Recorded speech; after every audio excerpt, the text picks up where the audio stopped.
Well, good day there everyone, and welcome to my channel. My name is Cliff, and for those who have been watching my channel, well, you know that I'm a gem cutter from Australia, but we're doing something different because this is a very special video from a personal point of view, as I'll be faceting the Pharaoh's Eye. And I've been pondering over this design for quite a few years, if I could actually possibly facet it. It really does seem like the impossible design. It was said to be a hoax or a challenge, and believe me, it's not a hoax. I've actually discovered that it is a challenge. So come and join me and we'll see how I go with the process of faceting the Pharaoh's Eye.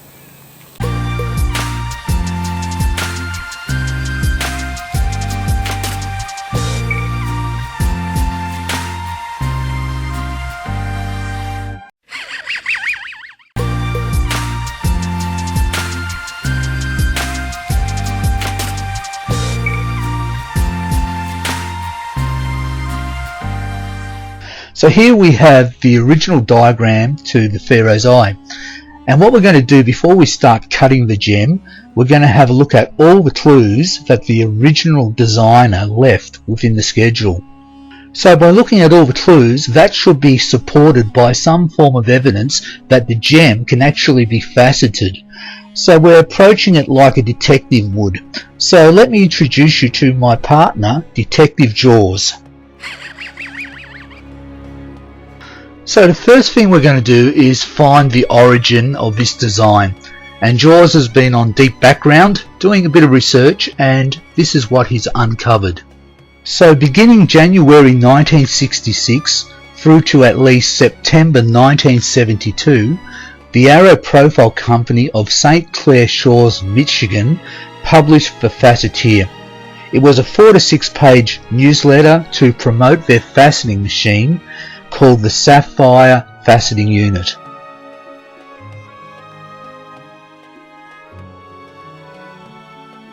So during all the years of this publication, there were many designs on offer for the faceter to try out, and it also included technical information.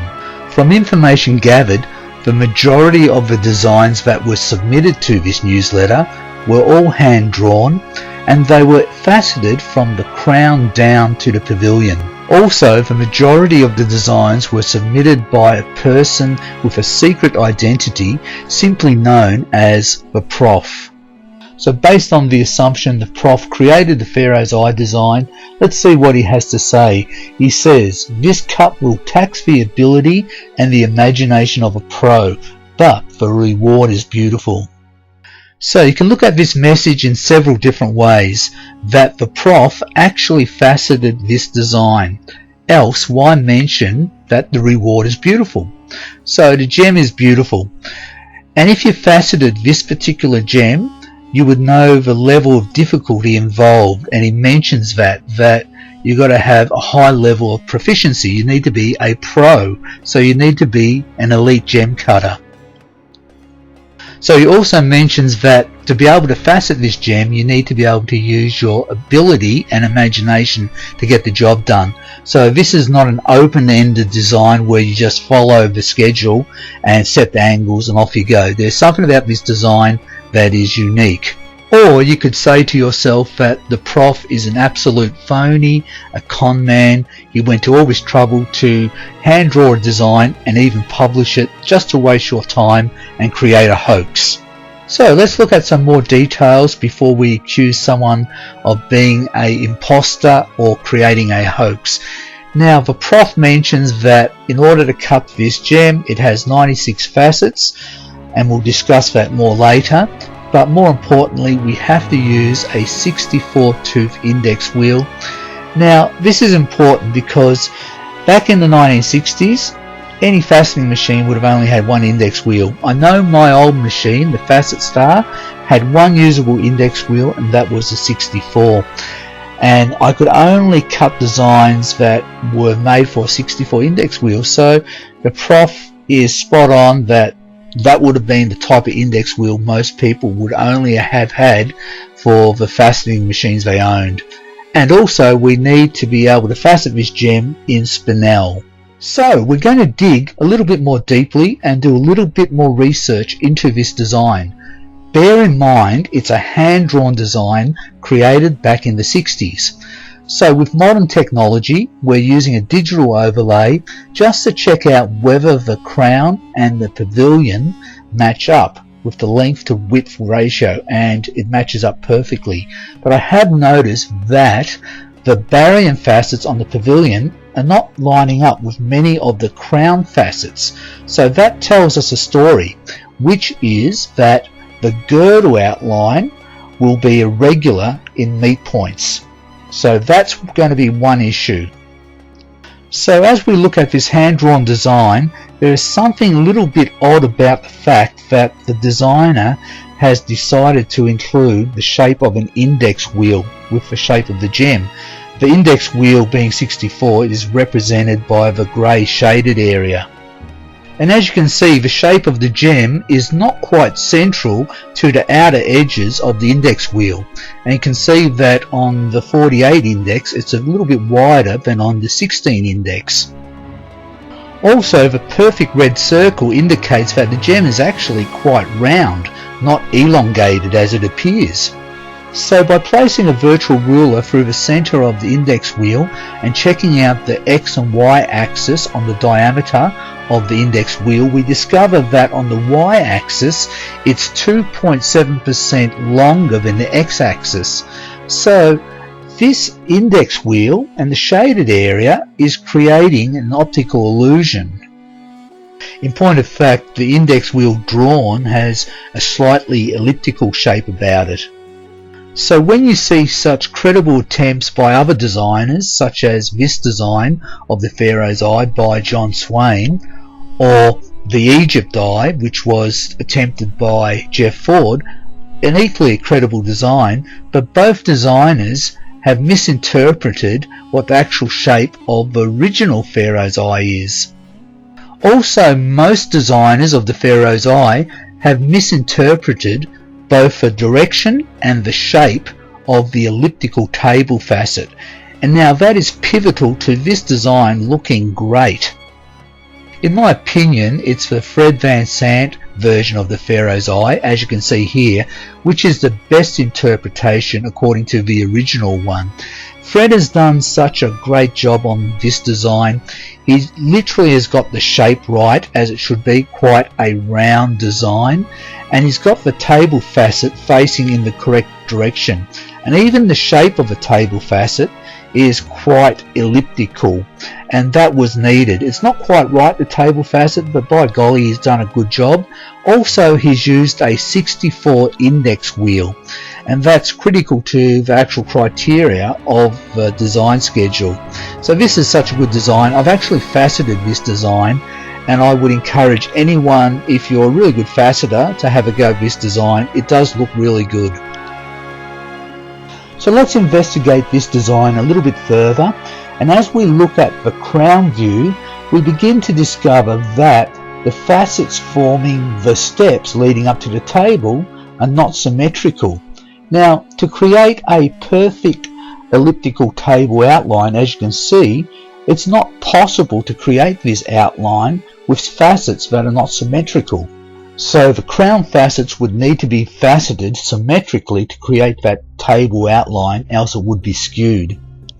So as we begin to look at the pavilion view now, we notice the opposite effect, where all the pavilion facets are actually symmetrical, and you can see this by the baryon facets. However, by using a 64 index wheel, it's mathematically impossible to get these symmetrical facets to fit within this shape. And trust me on this also, else everyone would have been able to do it. You can do it on a 96 index wheel, but not on a 64.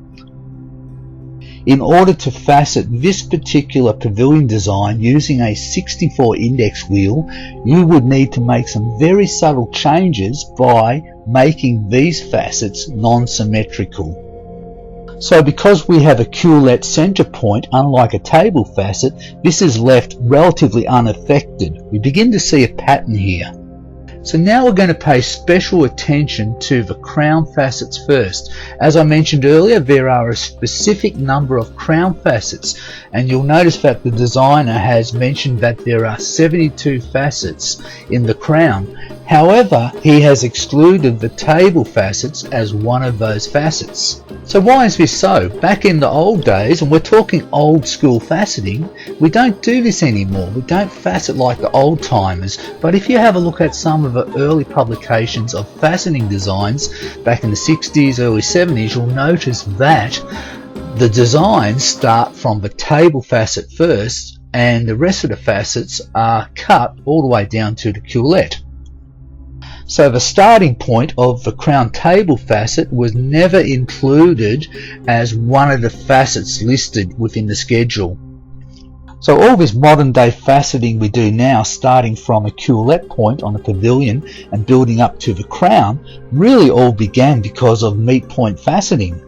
And because of this obsession with meat point faceting, which was really brought in by competitions via the US and Australian faceting guilds, this style of cutting from the crown down really became obsolete. Because if you cut from the crown down, particularly if you've got a step cut like this, there are no meat points to set up.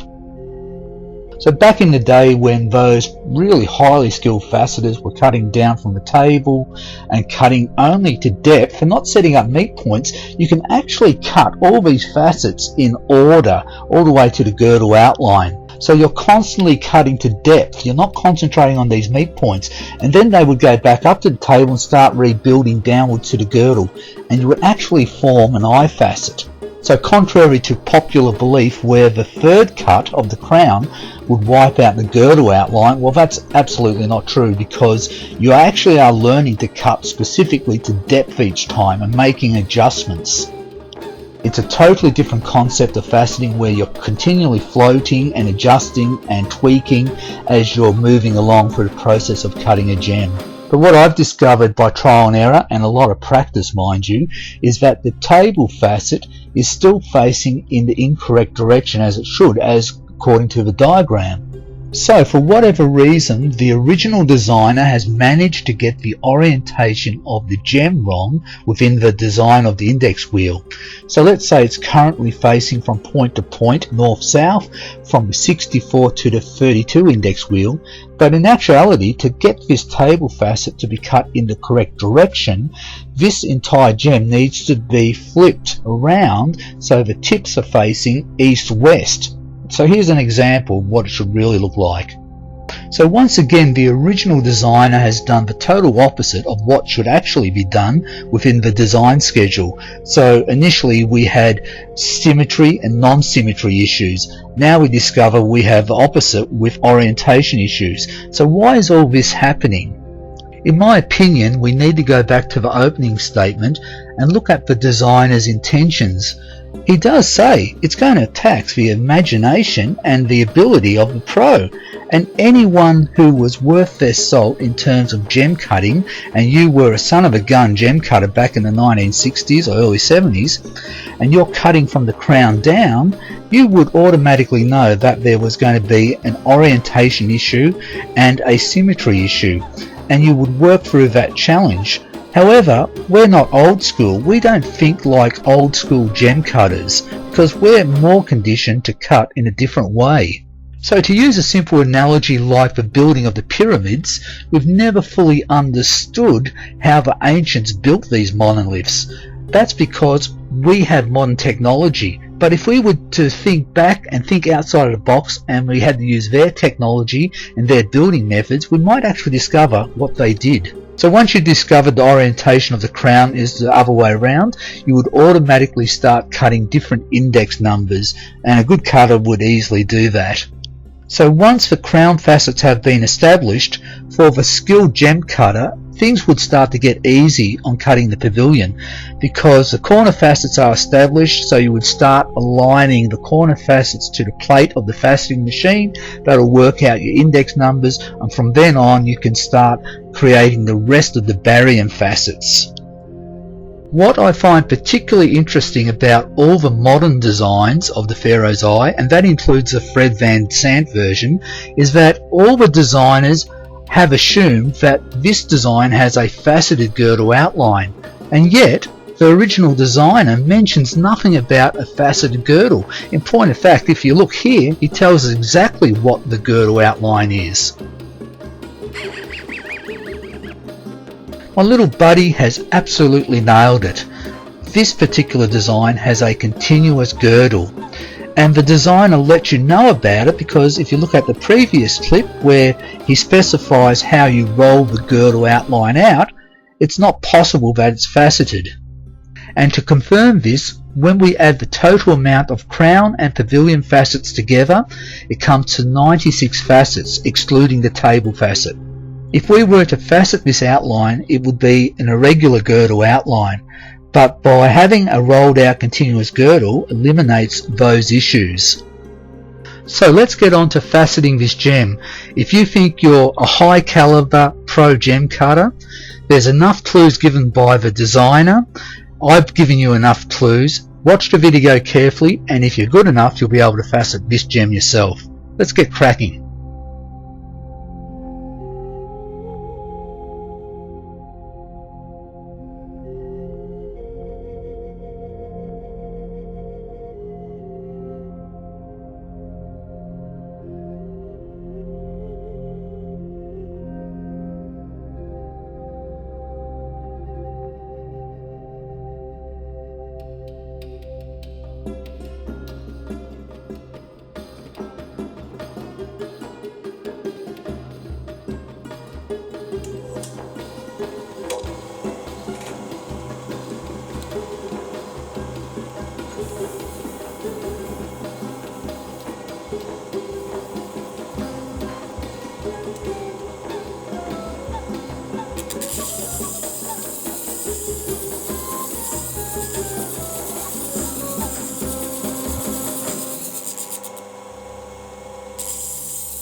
So I'm back again with the narration, and as you can see, I've cut this gem exactly the way a modern day gem cutter would from the pavilion, and we're building it all the way up through the girdle outline, and finally I'm cutting the table facet. Now the reason why I'm cutting the table facet this way, I've noticed that there is misalignment in the crown facets, and when I show you the table in a moment, you're going to notice that the table is quite skewed. So by cutting the table this way, I'm going to have a perfectly central table, because if I use a 45-degree adapter, usually they are out by half a degree. And because I know that I've got lots of facets that have not quite aligned correctly, I don't want to have a misaligned table, because now I'm going to have to facet this gem from the crown down. So as you can see here, although my table facet has been cut down vertically and it's perfectly central, things aren't looking great, I can tell you that now. So I'm going to have to facet this gem from the crown down. This is totally unique to my conventional style of faceting, but I feel that this gem probably originally should have always been faceted from the crown down. So as you can see here, the greatest area of concern of misalignment is highlighted with a Sharpie pen. Now I'm going to have to recut every one of these facets, but fortunately I've done the bulk of the work, so I'll be using a copper lap with an 8000 grit diamond pre-polish, and that will cut through all these facets and leave a nice pre-polish as I go along. So I'm not going to show you every little detail of how I cut in all these facets from the crown down to the girdle outline using that copper wheel or my final polishing wheel on tin, but I do admit this is one aspect of faceting I really enjoy, making all those little micro adjustments with the height adjuster, floating in all those facets, using the cheater left or right to cut in the facets so they meet. This I find very satisfying, and as you can see, the gem is looking really clean and sharp now. And also I should add that I'm a regular gem cutter. I did cut in girdle facets, but you're going to find out how I create a continuous girdle outline.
After completing the continuous girdle, the next step is just to clean up the corner facets. That's an easy process for any accomplished faceter. Just align one corner facet onto the master lap and then just clean up those facets on the polishing lap. So in conclusion, before I show you the final reveal, I would just like to say that the designer of the Pharaoh's Eye is an absolute genius. To design such a gem that predates home computers, and I believe this person actually faceted this gem before he or she published the design. It's just quite remarkable indeed, this high level of skill. I hope some of you people out there get the facet the Pharaoh's Eye. It's a remarkable looking gem. So it's bye for me. Take care. I'll see you later.